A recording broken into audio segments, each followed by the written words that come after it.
শুনে নাও, যাদের বাড়িতে বুড়ো বুড়ি বাপ আর মা বেঁচে আছে, যাদের বাড়িতে বুড়ো বুড়ি বাপ আর মা বেঁচে আছে, বাড়ি থেকে যখন বেরোবি বাপ আর মা যদি বেঁচে থাকে, বাপ আর মায়ের দোয়া নিয়ে বাড়ি থেকে বেরোবে, গাড়ির তলার ভিতরে ঢুকে যাবে, লরির তলার ভিতরে ঢুকে যাবে, আমার আল্লাহ করবে কি, বাম্মার দোয়ার ওসিলায় গাড়ির তলার ভেতর থেকে জীবিত টেনে বের করে আনবে।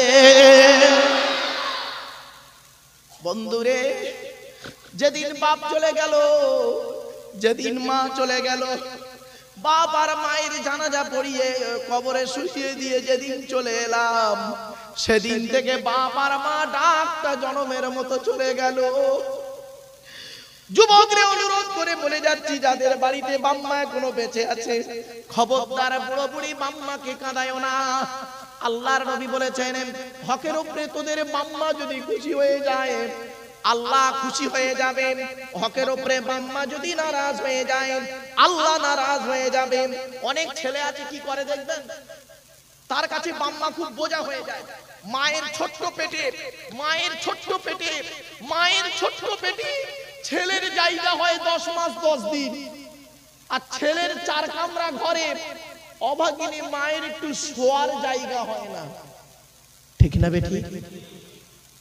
বাস্তব কথাটা বললাম। একটা প্রশ্ন করি আপনাদের, বলুন তো দেখি, মাকে লাথি মারলে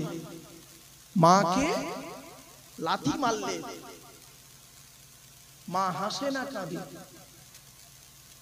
বলুন বলুন বলুন বলুন বলুন। ছেলে যখন মাকে লাথি মারে, মা তখন হাসে না কাঁদে? খুঁজে পাননি উত্তর? দুটোই করে, হাসে এবং কাঁদে। কখন হাসে কখন কাঁদে শুনে নিন। এই মা বোনেরা, আমার ওয়াজ শুনতে গেলে একটু ব্রেন লাগবে, শুনে রেখে দিন। মায়ের পেটে যখন বাচ্চা মাকে লাথি মারে, তখন মা হেসে ফেলে। ঠিক না বেটি? মায়ের পেটের ভিতরে বাচ্চা যখন থাকে, ডাক্তারে বলেছে বাচ্চা যদি নড়াচড়া না করে আমার কাছে আনবে, তাহলে জানবো বাচ্চা মরে গেছে। মা সব সময় খেয়াল রাখে বাচ্চা যাতে পেটের ভিতরে নড়ে। বাচ্চা যখন মায়ের পেটের ভিতরে লাথি মারে, মায়ের পেটের ভিতরে যখন বাচ্চা লাথি মারে, তখন মা আনন্দে হেসে ফেলে। আমার বাচ্চা মরে না, আমার বাচ্চা জীবিত। আর ওই বাচ্চা মায়ের পেট থেকে পৃথিবীর মুখ দেখার পরে বড় হয়ে যখন বুড়ি মাকে লাথি মারে, তখন মায়ের চোখ থেকে পানি পড়ে। ঠিক না বেটি? তাহলে মা হাসে, মা কাঁদে, দুটোই লাথি। একটা মায়ের পেটের ভিতরে লাথি মেরেছিলে, তোমার মা হেসেছিল, কারণ ডাক্তারকে বলেছিল আমার বাচ্চা বেঁচে আছে, অসুবিধা নেই স্যার। আর সেই মা মায়ের পেটের ভিতর থেকে এসে মাকে যখন ছেলে লাথি মারে, বইয়ের কথা শুনে মাকে মারে অনেক ছেলে আছে, বইয়ের স্ত্রীর কথা শুনে। আর বেশিরভাগ মেয়ের সংসার নষ্ট হয় মেয়ের মায়ের কান ভাঙানিতে। ঠিক না বেটি? মেয়ের মায়েরা এত বদমাইশ, বেশ কিছু মেয়ের মা আছে বদমাইশের ধাড়ি, তারা খালি মেয়ের মা এত বদমাইশ, মেয়ের কানে খালি কামড়াচ্ছে। ধরুন বাড়ির বড় বৌমা, বাড়ির 4টে ছেলে, স্বামী বাম্মা, 4টে বোন, 10 জনের সংসার। বাড়ির বড় বউ এসছে, তা রান্না করলে 11 জনের রান্না করতে হবে। আরে ভাই বলুন না, 11 জনের রান্না করতে গেলে হাঁড়িটা বড় হাঁড়ি লাগবে। 1 মাস পরে বউয়ের মা ফোন করেছে, হ্যালো হামা কি করছিস? তা মেয়ে বলছে কি আর করবো বলো, এমন বাড়িতে বিয়ে দিয়েছো, বড় বড় হাঁড়ি তুলতে হয়, নামাতে হয়। মেয়ে বলল, মেয়ের মা কত বড় শয়তান দেখুন, ফট করে, আচ্ছা না কি করবি মা, আমি পরে ফোন করছি। তো শাশুড়ি টাশুড়ি কেউ আছে তোর কাছে? হ্যাঁ ওই শাশুড়ি আনাজ করে দিচ্ছে, আমি রান্না করছি। আচ্ছা মা রাখ, রাতে তুই ফোন করিস। ফোনটা কেটে দিল। রাতের বেলা ঘরের ভিতরে মাকে ফোন করছে। এবার মা বুদ্ধি দিচ্ছে, শয়তানি বুদ্ধি। কিরাম দেখো, কেন জামাইকে বলবি একটা ছোট গ্যাস কিনতে, ছোট হাঁড়ি কিনতে, ছোট হাঁড়িতে গ্যাসে রান্না করে খাবি। এক সংসারে কি সারা জীবন কেউ থাকে? একদিন তো আলাদা হতে হবে। তা 2 বছর পরে হবি কেন, এখন হয়ে যা। কিছু বুঝতে পারছেন? কয়জনটা কোথায় ঢোকালো? এবার মেয়ে করলো কি, বউ করছে কি, স্বামীর খালি বলছে পারবো না, এই করবো না, এই ঝগড়া করতে করতে শাশুড়ি বৌমা হতে হতে ননদ ভাবিতে হতে হতে অশান্তি করে বললো আমি তোমার বাপের ভাত দিতে পারবো না, তোমার মার ভাত দিতে পারবো, হয় তোমার বাপ ছাড়ো, তোমার মা ছাড়ো, নয় আমার ছাড়ো, কোনটা ছাড়বে বলো? বউ পাগলা বিবির গোলাম বললো সোনা তোমাকে ছাড়বো না। ঠিক না বেটি? বাস্তব, সোনা তোমাকে ছাড়বো না। বাস করলো কি, শয়তান বদমাইশ করলো কি। এবারে এখানে থাকলে, এই শোনেন না প্লিজ, অ্যাটেনশন। এখানে থাকলে তো এক সংসারে বাপ তো আলাদা করতে দেবে না। বাপ খুব ডাঁটো, বাপ রাগী তো, বাপ ডাঁটো বোঝেন, ভাষা বুঝতে পারছে না। বাপ খুব পড়া মানুষ, আলাদা হতে দেবে না। এখানে থাকতে ভালো লাগে না, আমতায় ঘর ভাড়া করো, ওখানে থাকবে। হয়ে গেল, বলো তুমি তো এতে আমতায় কাজ করো, ওই পাশে একটা ঘর ভাড়া করতে পারোনি? তোমার আমি দুবেলা দুটো রেঁধে দিতাম, তুমি এখানে সকাল 7টার সময় বেরিয়ে যাও, সেই রাত 8টায় বাড়ি আসো, কে দুপুরে খেতে পাও না, তুমি দুপুরে খেতে। এরকম পলিটিক্সটা দেখুন, শিখে নিন। খবরদার, এই বাচ্চা, আমার এই আমি যেদিন মরে যাব, আমার এই ওয়াজগুলো রয়ে যাবে। বউ স্বামীকে বলছে তুমি সকাল 7টায় চলে যাও, রাত 10টায় বাড়ি ফেরো, দুপুরে খেতে পাও না, আমার কি বুকটা কাঁদে না বলো? ছেলে মনে করলো বাবরে দয়া সাগর। ঠিক বলেছো, তাহলে আমতায় একটা ঘর ভাড়া করি। হ্যাঁ করো। ব্যাস, আমতায় ঘর ভাড়া করলো, ওখানে থাকলো। হঠাৎ ছেলে বাপকে বলছে আব্বা, ওমা কি হয়েছে বাবা? আমি তোমার বৌমা বলছিল ওই আমতাতে থাকলে একটু ভালো হতো, ওখানে একটা ঘর দেখেছি, খুব ভালো ঘর, অমুক তমুক। বাপ তো বুঝতে পেরেছে, বাপ বুঝতে পেরেছে যে নিশ্চয়ই অবস্থা খারাপ, আলাদা হয়ে যাবে ছেলে। কি করবে? কিছু করার নেই। উল্টো পাল্টা বললে ছেলে বাপকে পয়সা দেবে না। বুঝতে পারছেন? এবার ছেলে বাপকে পয়সা দেবে না, ছেলে মাকে ওষুধ কেনার পয়সা দেবে না। মা তখন বাধ্য হয়ে কেঁদে কেঁদে বলছে যেটা ভালো বুঝিস কর বাবা। বউকে নিয়ে চলে গেল। এবারে সারা মাস ইনকাম করলো, ইনকাম করে মাসের মাইনে পেয়ে এখন কার নামে টাকাটা করে? বউয়ের নামে ব্যাংকের বই করলো, আর বউ নমিনি করছে ওর ভাইকে। বুঝতে পারেননি? বউয়ের নামে নমিনি করছে, বউ মানে বউয়ের নামে ব্যাংকের বই করছে, আর বউ নমিনি করছে ওর ভাই, কেন শালাকে। এই ছেলেরা, এই কোরআনের দলিল বলে যাচ্ছি, কোরআন বলছে, আমি বলিনি। ইয়াসআলুনাকা মাযা ইউনফিকুন কুল মা আনফাকতুম মিন খায়রিন ফালিওয়ালিদাইনি ওয়াল আকরাবিন। 2 নম্বর পারার 12 নম্বর পৃষ্ঠা 13 নম্বর লাইন, সূরার নাম সূরা বাকারার মধ্যে আল্লাহ পাক বলে দিলেন, এই ছেলেমেয়েরা টাকা পয়সাগুলো কোথায় ব্যয় করবে? টাকা পয়সাগুলো সর্বপ্রথম কাদের পিছনে ব্যয় করবে? সর্বপ্রথম টাকা পয়সা কার পিছনে ব্যয় করবে? আল্লাহ পাক কোরআনে বলছেন, নবী তুমি বলে দাও টাকা পয়সাগুলো সর্বপ্রথম তোমরা তোমাদের বুড়ো বুড়ি বাপ আর মায়ের পিছনে ব্যয় করবে, আল্লাহ খুশি হয়ে যাবে। সর্বপ্রথম টাকা পয়সা ব্যয় করবে বাম্মার পিছনে। আরে বেয়াদব ছেলে কিছু আছে, বাম্মাকে আগে দেয় না, শ্বশুর শাশুড়ির করছে ভক্তি। আপনাদের দেখে মনে হচ্ছে আজকেরই সন্ধ্যাবেলা জান্নাতের জানলা ভেঙে সব পালিয়ে এসছে। এই মুসলমানের বাচ্চা, মদ খাওয়া যেমন হারাম, সুদ খাওয়া তেমন হারাম, বিয়ের পণ নেওয়া তেমন হারাম, জমির আল চুরি করা তেমন হারাম, হুকমেরে কারেন্ট নেওয়া তেমন হারাম। হুকমেরে কারেন্ট নিয়ে পাকা চালিয়ে চাচা আমার তাহাজ্জুদের নামাজ পড়ছে। কি নামাজ? হুকমেরে কারেন্ট নেওয়া তেমন হারাম। এ মুসলমানের বাচ্চা, মদ ঘরকে বের করে দিলে আর সুদখোরকে মসজিদের সেক্রেটারি বানিয়ে দিলে। ঠিক না বেটি? মদখোরকে বের করে দিলে আর সুদখোরটাকে মসজিদের সেক্রেটারি বানিয়ে দিলে। বাবা এটাও হারাম, ওটাও হারাম। বাড়ি থেকে ভেবো। আমার ওয়াজ শুনতে গেলে ব্রেনটাকে ঠিক রাখুন বাবা। চলো, অসুবিধা হচ্ছে? অসুবিধা হচ্ছে? আর একটু হবে? চলো একবার তাকবীর দাও দেখি। নারায়ে তাকবীর। বাহ, আলহামদুলিল্লাহ। এখন আলোচনা চলছে কার? আল্লাহ বলে বান্দা শোন, তোরা আমাকে মানবি কেন? একটু বুদ্ধি দিলাম, ছোট্ট একটা প্রশ্ন করি, উত্তরটা দেন তো দেখি। আল্লাহ বলে বান্দা শোন, তোরাও অনেক জিনিস তৈরি করিস, আমি আল্লাহ অনেক জিনিস তৈরি সব তৈরি করেছি। তোদের তৈরির আমার তৈরির পার্থক্য কি? আপনারা বলতে পারেন আল্লাহ তৈরি আর বান্দার তৈরির পার্থক্য কি?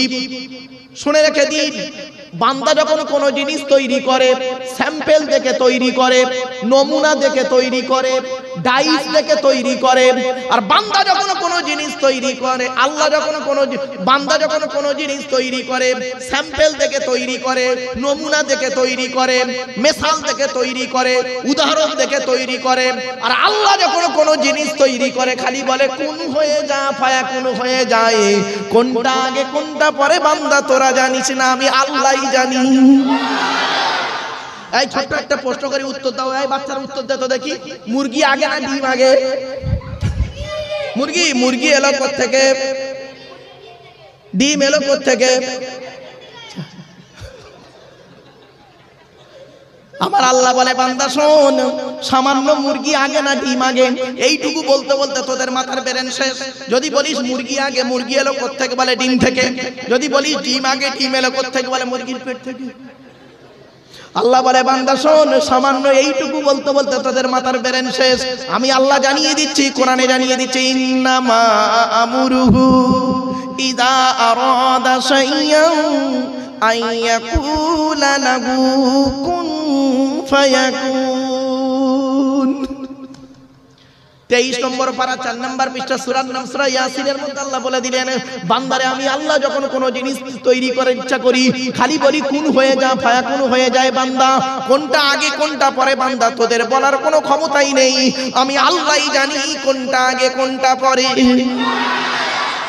আল্লাহ বলে বান্দা তোদের কি বুদ্ধি দিলাম একবার চিন্তা করে দেখ। তোরও হজম শক্তি দিয়েছি, তোরও হজম শক্তি দিয়েছি, হাতিরও হজম শক্তি দিয়েছি। এই পৃথিবীতে একটা ফল তৈরি করেছি, নাম হলো তার বেল। বেল বেল তুই যখন বেল খেতে যাস, বেলটাকে ফাটিয়ে ভেতরের মালটা বের করে পানি দিয়ে গুলে খাস। আর হাতিকে একটা গোটা বেল খেতে দিবি, ও হাতি গোটা বেলটাই গিলে নেবে। সকালবেলা যখন পায়খানা ফিরবে দেখবি গোটা বেলটাই তোকে ফেরত দেবে। বেলটা ফাটিয়ে দেখবি ভেতরের মাল আর নাই। ঠিক না? আল্লাহ বলে বান্দা শোন, তোরা কেন আমাকে আল্লাহ বলে মানবি? তোদের একটু বুদ্ধি দিলাম, সেই বুদ্ধি নিয়ে পৃথিবীতে একটা মেশিন তৈরি করলি। তোদের তৈরি মেশিনের নাম হলো ফ্রিজ। ফ্রিজ ফ্রিজ বোঝেন তো? আরে ভাই বলুন না। আল্লাহ বলে তোদের তৈরি ফ্রিজের গুণাগুণ কি রে? গরমকে ঠান্ডা করিস, ঠান্ডাকে 0 ডিগ্রি নিচে নামিয়ে তাকে বরফ জমিয়ে দিস। তোদের তৈরি ফ্রিজটা মাল কারেন্ট ছাড়া চলে না। আমি আল্লাহ পৃথিবীতে একটা ফ্রিজ তৈরি করেছি। আমার তৈরি ফ্রিজটা মাটির তলায় বসিয়ে রেখেছি। আমার তৈরি ফ্রিজের নাম হলো শীতকাল আর গ্রীষ্মকাল। গরমকালে যত কলে পাম্প করবি আমি আল্লাহ আমার তলার ফ্রিজ থেকে ঠান্ডা ঠান্ডা পানি বের করব। আর শীতকালে যত কলে পাম্প করবি আমি আল্লাহ আমার শীতকালে যত কলে পাম্প করবি আমি আল্লাহ আমার তলার ফ্রিজ থেকে গরম গরম পানি বের করব।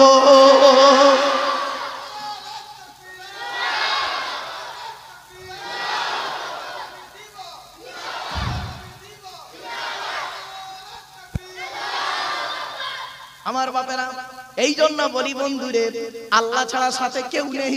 আল্লাহ বলে বান্দা শোন, এই পৃথিবীতে আমার থেকে বেশি ভালোবাসার মানুষ আর তোর কেউ নেই। তোর বাপ তোর ভালোবাসে না, তোর মা তোর ভালোবাসে না, তোর ভাই বোন তোর কেউ ভালোবাসে না। সব কম বেশি স্বার্থের ভালোবাসা বাসে। একমাত্র আমি আল্লাহ তোকে নিঃস্বার্থ ভালোবাসি।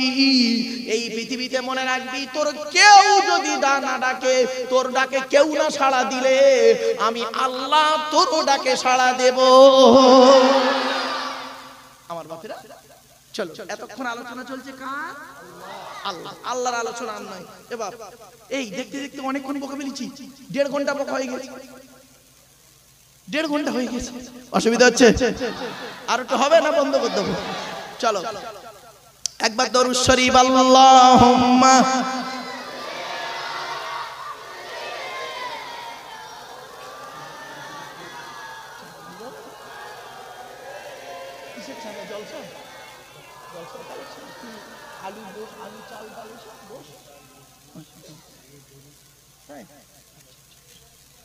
আমার বাপেরা অসুবিধা হচ্ছে বা আর একটু হবে? চলো ইনশাআল্লাহ। এবার এতক্ষণ আলোচনা করেছি আল্লাহর আলোচনা, এবারে আলোচনা হবে নবীদের আলোচনা। এটা নবী দিবস না? চলো, নবীদের পরিচয় 3টে। 1 নাম্বার, যিনি নবী হবেন তার চরিত্র উত্তম হতে হবে। 2 নাম্বার, যিনি নবী হবেন তার উপরে আল্লাহর তরফ থেকে ওহী নাযিল হতে হবে। 3 নাম্বার, যিনি নবী হবেন তার দ্বারা অলৌকিক ঘটনা ঘটতে হবে, যাকে বলে মুজিজা। পৃথিবীতে যত নবী এসেছেন প্রত্যেক নবীর মাধ্যমে আল্লাহ পাক 1 থেকে 50টার ভিতরে মুজিজা দিয়েছেন। আমার নবী বিশ্ব নবী মুহাম্মদ সাল্লাল্লাহু আলাইহি ওয়াসাল্লামের মাধ্যমে আল্লাহ পাক এই পৃথিবীতে 1000-এরও বেশি মুজিজা দিয়েছেন। 1000 মুজিজার ভিতরে সর্বশ্রেষ্ঠ হলো কোরআনুল মাজিদ নাযিল করা।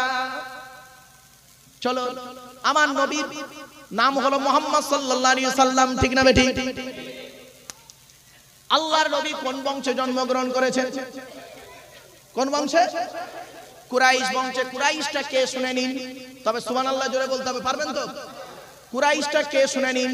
মুহাম্মাদের বাপের নাম আব্দুল্লাহ, আব্দুল্লাহর বাপের নাম আব্দুল মুত্তালিব, আব্দুল মুত্তালিবের বাপের নাম আব্দে মান্নাফ, আব্দে মান্নাফের বাপের নাম হাশেম, হাশেমের বাপের নাম কুসাই, কুসাইয়ের বাপের নাম কিলাব, কিলাবের বাপের নাম মুররা, মুরার বাপের নাম লুবাই, লুবাইয়ের বাপের নাম কাব, কাবের বাপের নাম গালিব, গালিবের বাপের নাম ফিগির, ফিগির থেকে কুরাইশি বংশ এসেছে। নবীর বাপের নাম আব্দুল্লাহ, মায়ের নাম আমিনা, দাদার নাম আব্দুল মুত্তালিব, দাদির নামটা কি? নেতিলা বিনতে কব্বাব ব্র্যাকেটে ফাতেমা, কেউ বলেছেন সামিরা। নবীর নানার নাম হলো আব্দুল ওয়াহাব জুহরি, নবীর নানির নাম হলো বারিদা বা বাররা, নবীর দুধ মার নাম হালিমা, নবীর দুধ বাপের নাম হারেস, নবীর দুধ ভাইয়ের নাম আব্দুল্লাহ, নবীর বাপের নাম আব্দুল্লাহ, নবীর দুধ ভাইয়ের নাম আব্দুল্লাহ, দুজন এক করে ফেলবেন না। নবীর জন্ম 570 খ্রিস্টাব্দে, ইংরেজি কি মাস ছিল? 29 আগস্ট, আরবি মাস ছিল রবিউল আউয়াল মাস 12 তারিখ, মতান্তরে 9 তারিখ, সোমবার শবে সাদেকের সময় আরবের মক্কা নগরী কুরাইশ বংশে নবীর জন্ম। নবীর বাপেরা হলো 10 ভাই, নবীর মায়েরা হলো 19 বোন। নবীর বাপেরা কয় ভাই? নবীর 9টা চাচা, 18টা খালা। কটা খালা? এই মা বোনেরা, তুমি নবী নবী করো, নবীর 18টা খালা। আর তোমার একটা বাচ্চা হয়ে গেলেই একদম সেলাই করে দেয়, বাচ্চা নেবে না। আল্লাহর নবী বলেছেন ওই মেয়েকে তোমরা বিবাহ করবে যে মেয়ে বাচ্চা ধারণ করার ক্ষমতা বেশি। কিছু বুঝতে পারছো কেন? আল্লাহর নবী বলেন আমার উম্মতের ভিতরে যাদের বাচ্চা বেশি হবে, তাহলে বেশি বাচ্চা জন্ম দিয়ে লেখাপড়া শেখাবেন না, চোর ডান ডাকাত করাবেন। এর জন্য নবী বলেননি বাচ্চা জন্ম দিলে তাকে লেখাপড়া শেখাতে হবে, সুশিক্ষায় শিক্ষিত করতে হবে, ঠিক না বেটি? বাস্তবটাই বললাম বাবা, কথাগুলো খারাপ সেন্স নেবেন না। চলো, নবীর 9টা চাচা, 18টা খালা, 6টা ফুপু। কি ফুপু বোঝো বাবা? বেটি বেটি আই হলো বাবা। লও, নবীর 6টা ফুপু বেটি, 7টা ছেলে মেয়ে। কটা? 7টা ছেলে মেয়ে। এই অসুবিধা হচ্ছে? এই এখানে কে তেরেঙ্গা খৈনি গুটকা খাচ্ছিস? এই খবরদার ফেলে দে। নবীর আলোচনা চলছে, বিপদে পড়ে যাবি, খবরদার নয়। এই কোরআনের মজলিসে বসে, হাদিসের মজলিসে বসে, আমার মজলিসে বসে তেরেঙ্গা গুটকা খাবি আর? খবরদার নয়, ওয়াজের 12টা বেজে যাবে একদম। এই জিবরাইল, মিকাইল, ইসরাফিল, এই তিন ফেরেশতা কোথায় যাচ্ছিস?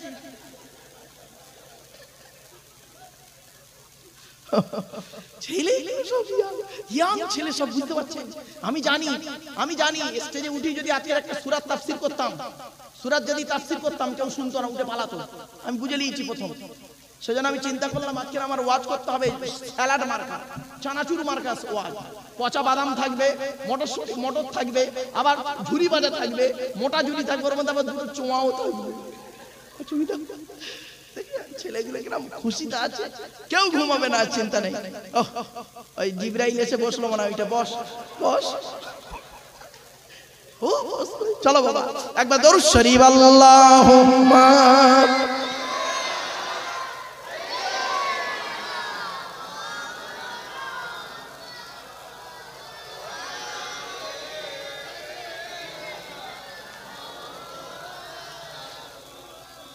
নবীর বাপের হলো 10 ভাই। কবাই কবাই? নবীর কটা চাচা? 9টা চাচা। কে কে শুনে নিন। এই আমি একটা কথা বলি আপনাদের, শুনুন। এই ও কোথায় যাচ্ছে? এই তুই কোথায় যাচ্ছিস? বস, প্রেমের ওয়াজ করবো বে। ইয়াং ছেলেদের প্রেমের ওয়াজ করলে খুব খুশি। দেখেছেন? আরে একটা বাচ্চা ছেলে ইংরেজি জানুক বা না জানুক, ইংরেজি জানুক বা না জানুক, জীবনে লেখাপড়া শেখাবেন না তাকে। একটাই ইংরেজি ভালো জানে, আই লাভ ইউ। ঠিক না? এই ইংরেজিটাও খুব ভালো জানে। চলো চল প্লিজ অ্যাটেনশন এদিকে। আমি যতক্ষণ হাসাবো ওই পর্যন্ত শেষ, আবার ব্যাকে চলে আসবেন। মুহূর্তের মধ্যে হাসতেই থাকলে আমার জলসাবার কে ছেড়ে যাবে বাবা। চলো আমার সঙ্গে সঙ্গে মুড চেঞ্জ করতে হবে। এই চেঞ্জ করার নাম হলো শ্রোতা। হাসতেই থাকবেন না আর কাঁদতেই থাকবেন না, মানে একটা কাজ করুন, একটু চেঞ্জ করে দিন। নবীর রাত তো মাইন্ডটাকে ফ্রি করার জন্য। চলো নবীর বাপেরা 10 ভাই, নবীর 9টা চাচা। কে কে শুনে নিন। বড় চাচার নাম হারেস। কি বললাম? হারেস। জুবায়ের, মুকাইয়িম, ফাইদান, জাইদান, আবু লাহাব, হামজা, আব্বাস, আবু তালেব। নবীর বাপ হলো আব্দুল্লাহ। ওই আবু জাহালের নাম তো নেই। আবু জাহাল নবীর চাচা নয়। বাপেরা বাস্তব কথা বললাম বাবা, আমার কথা নয় বাপ, অনুরোধ করে বলে যায়। চলো নবীর ছেলে মেয়ে হলো 7টা। 3টে পুত্র সন্তান, 4টে কন্যা সন্তান। 3টে পুত্র সন্তানের নাম কি? বড় ছেলেটার নাম হলো কাসেম। কি বললাম? এই জন্য নবীর একটা নাম হলো আবুল কাসেম, মানে কাসেমের বাপ। বুঝতে পারছেন? মেজো ছেলের নাম হলো তাহের বা তৈয়েব। ছোট ছেলের নাম হলো কি? ইব্রাহিম। আর নবীর মেয়ে হলো 4টে। বড় মেয়েটার নাম জয়নাব, উম্মে কুলসুম, রোকেয়া। ছোট মেয়েটার নাম ফাতেমা, যার সঙ্গে নবী আলীর বিবাহ দিলেন। আচ্ছা, আলীর সঙ্গে ফাতেমার কেন নবী বিবাহ দিলেন? ভালো করে শুনে নিন। এই যুবক ছেলেরা ভালো করে শুনে নাও, এই মা বোনেরা ভালো করে শুনে নিন। অনুরোধ করে বলে যাচ্ছি, কোন মেয়েকে বিয়ে করবে, কোন ছেলেকে বিয়ে করবে, কোন ছেলেকে জামাই করবে, যাই তাই ছেলেকে জামাই করতে যাও না। মেয়েটা পাগল হয়ে গেল। একটা যুবক ছেলে রাস্তা দিয়ে মোটরসাইকেল করে যাচ্ছে, হাতে একটা ঘড়ি আছে, মোবাইল আছে, চোখে চশমা আছে, কাঁচ নেই।